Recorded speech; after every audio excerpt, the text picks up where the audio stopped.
Olá, povo de Deus, mais um dia aqui na presença do Senhor. Hoje eu quero trazer uma palavra que nasceu no meu coração, tá? Depois eu posso ler um versículo da Bíblia para vocês. Sabe, eu tava pensando, por que, né? Eu já tentei perguntar por que eu, né, sofro com um transtorno bipolar. Assim, e eu não ligo mais não, sabe, gente? Eu já aprendi a conviver com isso. Deixa eu chegar com óculos. Eu já aprendi a conviver com isso de boa. Deus tem sido tão bom comigo que eu tenho me medicado direitinho, tomado minha medicação direitinho, feito o máximo que eu posso para que não dê nada errado, entendeu? Mas eu penso que até nesse transtorno bipolar, até nessa doença, né, que não é considerada uma doença, né, gente, é um transtorno. Porque doença é aquilo, gente, que vocês tomam, pode tomar um remédio e ficar curado, né? E o transtorno bipolar, pela ciência, não há cura, né? Deus, eu sei que se Ele quiser curar, Ele cura só de uma palavra, ou só de um pensamento, Ele pode me curar. Do jeito que Ele quiser, da forma que Ele quiser, Ele pode me curar. Mas eu tava observando que, veja como Deus é bom.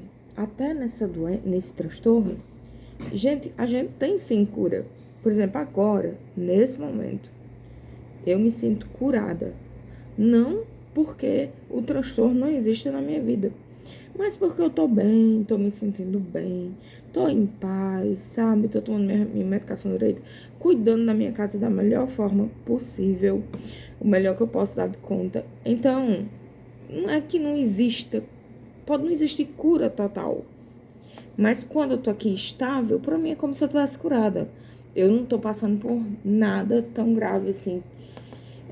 Não tô passando por nenhum problema, não tô passando por muita, como se dizia, por os sintomas da bipolaridade. Então, nesse momento, é como se eu estivesse curada. Agora, tem doenças que parece que nem por um momento a pessoa fica curada, né? E pode sim ficar curada, né? Por exemplo, quem nasce cego, totalmente cego de nascença, ele também pode ficar curado. Se ele fizer um transplante, um dia colocar uma nova córnea e fizer um transplante, ele pode ficar curado. E não pode? Isso são milagres, gente, que a gente não vê. Que a gente às vezes acha que é só coisas que acontecem. Gente, a gente respirar, enxergar, mesmo de óculos, mas enxergar. Ou a gente tem um transtorno, como eu tenho, um transtorno bipolar. Mas tá aqui sã, consciente, conversando com vocês. Isso é uma cura, isso é um milagre. Entendeu? Não é uma cura definitiva. Eu posso vir a recair de novo. Mas uma doença que tem cura, ela não pode também reincidir? Digamos que a pessoa tenha, diabetes. Diabetes não tem cura, né? Tem controle. Assim como um transtorno bipolar. E eu considero o diabetes uma doença muito ruim, gente. Eu não tenho, graças a Deus.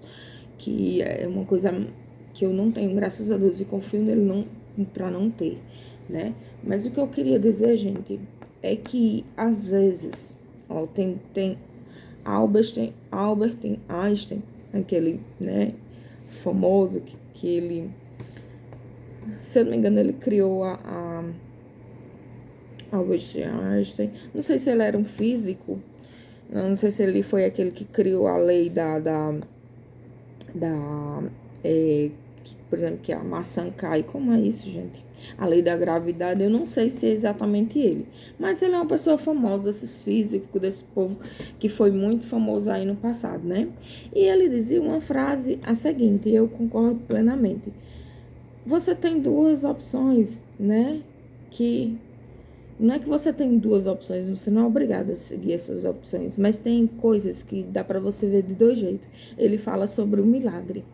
Ele diz, ou você enxerga tudo como se fosse um milagre, ou você não enxerga nada como fosse um milagre, entendeu? Isso aí ele fala, quando ele fala isso, eu me encaixo muito, assim, eu até chorei, porque eu vi isso e comecei, Eu já tinha chorado por outro motivo. Mas não é um choro que eu me emocionei. Eu tenho visto uma cena de Jesus e ele, acho que de Madalena, e eu chorei um pouco. Porque às vezes a gente se assemelha ali em alguma coisa, né? Então eu me emocionei e vi depois essa frase. Ou você enxerga tudo como um milagre, ou talvez você enxergue como se nada fosse um milagre. E tem gente que enxerga assim, gente, como se não é milagre. Não é. Acontece uma coisa tão, tipo assim, as coisas que eu considero muito milagre, fora os que eu não consigo ver, não consigo entender que é um milagre. Foram tantos milagres na minha vida, tantos e tantos, gente. E assim, se eu contrapor uma pessoa que considera que nada é milagre, ela vai ver justamente pelo lado da ciência, vai procurar alguma desculpa e não vai ser milagre. Mas para quem enxerga como eu tudo como um milagre, sabe? O fato de eu ter tido uma suspeita de tuberculose, era quase comprovado que eu tivesse tuberculose, né? Eu acho que eu já dei esse testemunho aqui, depois eu deixando a secreção e eu orando e eu pedindo a Deus e eu confiando nele que não ia ser mesmo. A gente descia, o monte catava assim, brotava secreção em mim. E as secreções que saíram em mim era verde, muita secreção. E, né, como eu acho que eu já contei, já contei sim no canal.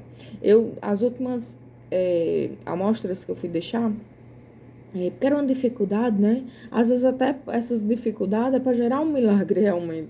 Porque eu acho que Deus trabalha com princípios também, né? Eu que penso, gente. Se eu esteja errada, estou dizendo alguma besteira, se eu estou dizendo alguma besteira, Senhor, me perdoe. Ele faz todas as coisas, mas às vezes eu acho que ele usa um pouco de princípio. É só uma coisa minha. Perdão, Senhor, se for pecado. Ele pode todas as coisas, mas eu talvez ele quis também testar minha fé, não sei, né? Não entendo o que aconteceu, mas eu entendo que foi um milagre.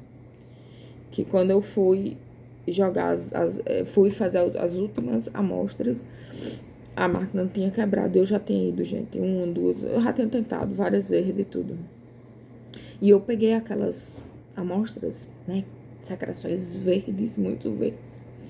E eu coloquei no saquinho, deu um nó bem apertado, eu joguei no lixo, assim, eu fiquei muito preocupada com contaminação de alguém, né? Mas estava tudo fechadinho, tanto os vidrinhos como a sacola. Então eu disse, Senhor, aqui, em nome de Jesus, eu creio que se foi alguma coisa, o Senhor curou. Agora eu creio. E eu creio nisso, entendeu? Não deixei de crer, entendeu? Outra coisa foi, meu útero também estava com um problema que estava...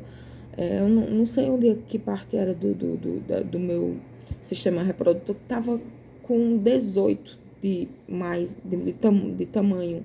Na referência, eu não sei se é milímetro, como é que se refere.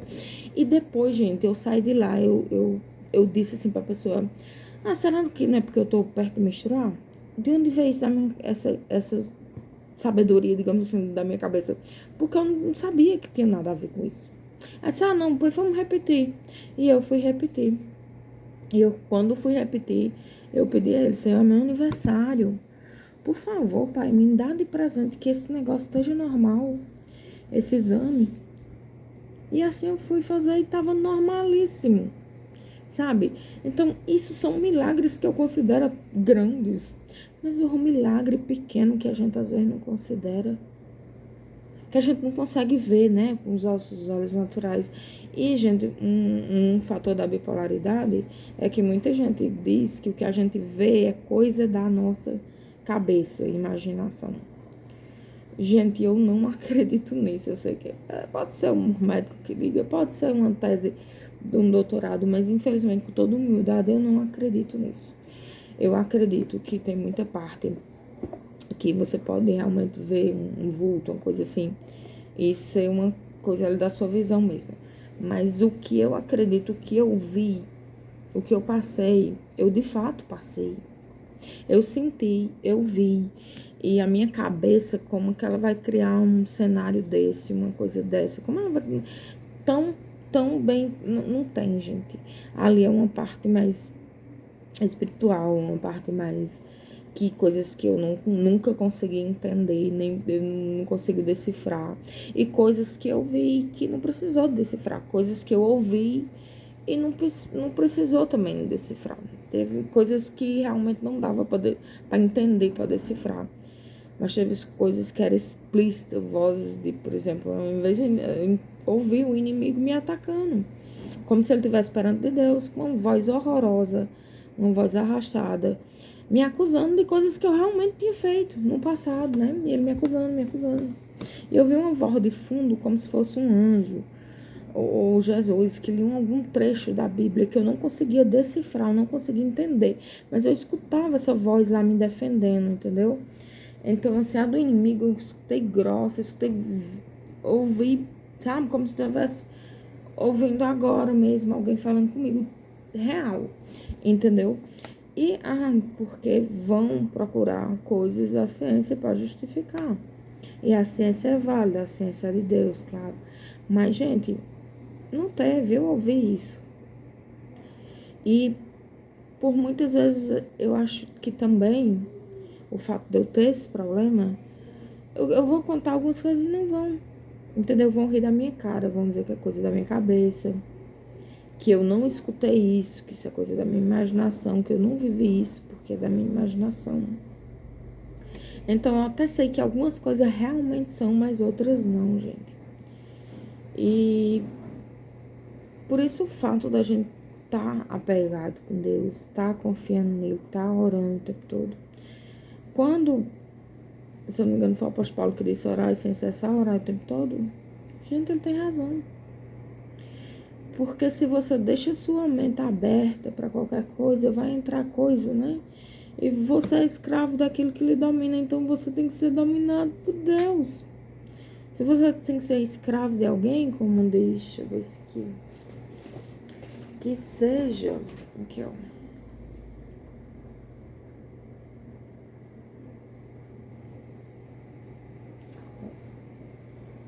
aqui ó, vivam como pessoas livres, não usem a liberdade para encobrir o mal, mas vivam como escravos de Deus. Pois cada pessoa é escrava daquilo que a domina. 1 Pedro 2,16, 2 Pedro 2, 198. Então, gente, que é um panfleto, tá? Tem na Bíblia. E isso é muito verdade. Se você deixar o inimigo pode até, é como aquele ditado, o inimigo pode até chegar e botar um ovo na sua cabeça, voar assim, colocar um ovo. Digamos que ele fosse como um passarinho, ele podia até botar um ovo. Mas ele nunca pode fazer um ninho, entendeu? Um ninho não. Ele pode colocar um ovo na sua cabeça, pode fazer esse tipo de coisa. Ele pode, mas você não pode deixar que vire um ninho, que nasça filhotes e que habitem esses filhotes na sua cabeça. Então, assim, sobre hoje, gente, é isso. Eu trouxe essa parte aqui, né, da Bíblia. Gente, a luta é feroz, o inimigo ali, a gente não pode também, né, mas não pode achar que ele não tem poder, né. Ele tem um poder ali contra nós, mas ele não pode contra Deus. Deus é todas as coisas. Então, se a gente tiver com Deus, é aquela palavra da Bíblia. Se Deus é por nós, quem será contra nós? O único que é inimigo nosso é Satanás e o demônio, que é pra ser, né? Porque a nossa luta não é contra a carne e o sangue, certo? Tem pessoas que a gente não tem não se dá tão bem, mas é só distancinha, gente, distância. As pessoas que te fazem mal tentam fazer a distância, aquelas que é possível se distanciar. E as que não é o 70 vezes 7, gente. Aliás, 70 vezes 7 é pra todo mundo, né? Só que tem pessoas que mesmo você perdoando 70 vezes 7, se você ficar com elas e conviver com elas e continuar com elas, você vai morrer espiritualmente, ou você vai se deprimir, ou você vai seu psicológico vai se abalar, ou então você vai brigar, e Deus não quer isso, né? Deus não quer que a gente tá brigando com as pessoas. Então Porque toda paciência, né, gente? A gente tem que saber e entender que a gente é carnal também, é humano. É humano. Não, a gente não é só espiritual, né? A gente não é igualzinho a Jesus. Seria uma honra ser, né? Menos parecido a gente pode ser, mas igual. Isso é impossível, porque ele não pecou e ele era perfeito. Então, assim, me deu vontade de vir dar essa palavra para vocês. Então, se vocês façam como se tudo fosse um milagre. Gente, e é um milagre. Tomar água é um milagre, gente. Pra mim. Eu considero a água alimento, né? Claro. Mas a água eu considero um milagre muito grande. Quando eu tomo água, eu tenho um senso de gratidão muito grande. Eu não sei se eu já passei muita sede na vida. Eu não sei, ou é porque eu hoje em dia sou uma pessoa que sinto muita sede. Ou porque também houve um amigo meu também, né? Ele morreu sem poder tomar água. Ele ficava hospitalizado. Ele teve CA, ele morreu. E ele não podia tomar água. A única coisa que ele podia tomar era o soro, né? O soro, de qualquer forma, hidrata. Mas não podia tomar água via oral. Então, assim, eu ligo muito a água à vida. A água, sei lá, já as pessoas às vezes conseguem viver mais tempo sem comer. Mas sem tomar água, elas morrem antes, né? Elas demoram mais, conseguem mais ficar vivas sem comer mais tempo do que sem tomar água. Então, assim, tudo é gratidão, gente. Tudo é gratidão. Tô viva, sabe? Eu tô bem, eu tô estabilizada. Meus 2 filhos estão aqui. Eu tô podendo cuidar deles da minha forma, da melhor forma que eu consigo. E, sabe, é gratidão mesmo. É viver como se fosse um milagre. É, às vezes você vê, às vezes a gente tá com um desejo, né? Tá com ansiedade de querer ter algo, de querer ter uma coisa. Muitas vezes a gente já tem aquela coisa, só não é igual a que a gente queria. Por exemplo, esses dias eu tentando querer um negócio para colocar os copos. E eu com aquilo na cabeça, né? Um negócio bem em conta mesmo, eu não comprei. Aí depois eu vi que eu tenho uma bandeja de inox que era da época da casa da minha avó, eu era adolescente ainda quando eu tinha, eu era jovem, adolescente. Jovem, não era casada ainda, tem essa bandeja, ainda hoje tem. Então eu peguei essa bandeja, coloquei um paninho, ela é linda, essa bandeja é bonita já. Eu já pensei até em jogar ela fora, mas é inox puro, gente. E assim, não tem nenhum mal contra ela, né? Então eu botei o paninho, coloquei as coisas do café na bandeja e peguei a bandejinha que era mais fininha e coloquei os copos e ficou a mesma coisa. E essa ânsia que a gente tem de coisas e coisas, a gente nunca, já notou, não sei vocês, mas parece que a gente nunca tá satisfeito. A gente compra uma coisa hoje, amanhã lança um modelo novo. A gente queria um modelo novo, queria aquela outra coisa que a gente não tem. Mas sempre vai ter alguma coisa que a gente não tem. Então, o contentamento também é muito importante, sabe? É você entender que as coisas aqui é mais passageiro mesmo. Nunca a gente não deve ter as coisinhas que a gente gosta, os sonhos da gente. Só que entenda que aquilo não te faz feliz por muito tempo. Logo, você vai querer ter mais outra coisa e outra coisa. De certa forma, eu acho ruim você nunca querer ter nada assim. Não existe isso é ruim. Isso não é bom também. É tudo um equilíbrio. Porque se você chegar num ponto que você não quer mais nada, você não tem mais sonho de conquistar nada material ou que não seja material, você chegou num ponto ali, então você não tá bem, né? Você deve estar deprimida ou não tá com gosto na vida, porque geralmente a gente tem um sonho, né? Uma coisa que a gente quer, seja uma coisa que às vezes não é material, ou às vezes é uma coisa material. Só que a gente tem que ter o equilíbrio, né? Esse equilíbrio, porque se desequilibrar, não dá certo. Então, para hoje, gente, eu quis trazer essa palavra para vocês, assim, ardeu no meu coração. Espero que vocês gostem. Se vocês quiserem avaliar o vídeo, clicar em gostei, compartilhar, faz um comentário aí, o que você acha do que eu falei, qual a sua opinião. Pode colocar a sua opinião, pode ser justo, você acha que eu tô errada, pode colocar a sua opinião. Lembrando, gente, de tudo com respeito, tá certo? Vamos, se for comentar, Comenta com respeito, tá bom? Se você discorda, tá tudo bem também. É bom você botar aí discordo por isso, pra mais pessoas verem também, né? Porque eu não sou a voz da verdade. Tô falando aqui o que eu senti de falar, tá? Então, até a próxima. Fiquem com Deus. Deus abençoe a vida de cada um. Logo mais, se Deus quiser, a gente se vê, tá?